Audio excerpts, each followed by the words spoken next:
یہ شیعہ سنی جو آپ نے پوچھا، آپ جب قرآن پڑھیں گے، قرآن میں نہ شیعہ ہے نہ سنی ہیں، قرآن میں نہ شیعہ ہے نہ سنی ہیں۔ قرآن شریف میں کہا گیا ہے کہ آپ آپس میں اکٹھا ہو کے اللہ کی رسی کو مضبوطی سے پکڑو۔ اللہ کی رسی ہے قرآن اور صحیح حدیث۔ تو آپ دیکھیں قرآن میں کیا لکھا ہے اور اللہ کے رسول کے صحیح حدیث میں کیا لکھا ہے۔ تو جو بھی آپ سے کچھ کہتا ہے، اگر قرآن اور صحیح حدیث کے مطابق ہے، آپ اس کی بات مانو۔ جو ذاکر کہتا ہے وہ بھی کچھ اہم نہیں اسلام میں، ذاکر اسلام میں زیرو ہے۔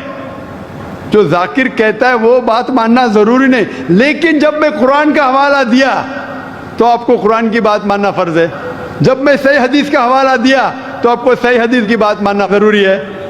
تو اسی لیے کوئی بھی شخص کچھ کہتا ہے، اگر اختلاف ہے اس میں تو پھر سے رجوع ہو جاؤ قرآن اور حدیث کے پاس، کیونکہ قرآن میں لکھا ہے سورہ نساء میں سورہ نمبر 4 آیت نمبر 59 میں، ورس نمبر 59 میں، اطیعوا اللہ واطیعوا الرسول، اللہ کی اطاعت کرو، اللہ کی بات مانو اور اللہ کے رسول کی بات مانو، کیونکہ اللہ کے رسول فرماتے، صحیح بخاری کی حدیث ہے، اس طریقے سے نماز پڑھو جس طریقے سے آپ نے مجھے دیکھا۔ تو جو صحیح حدیث سے ثابت ہے، قرآن اور صحیح حدیث سے، اس طریقے سے نماز پڑھو۔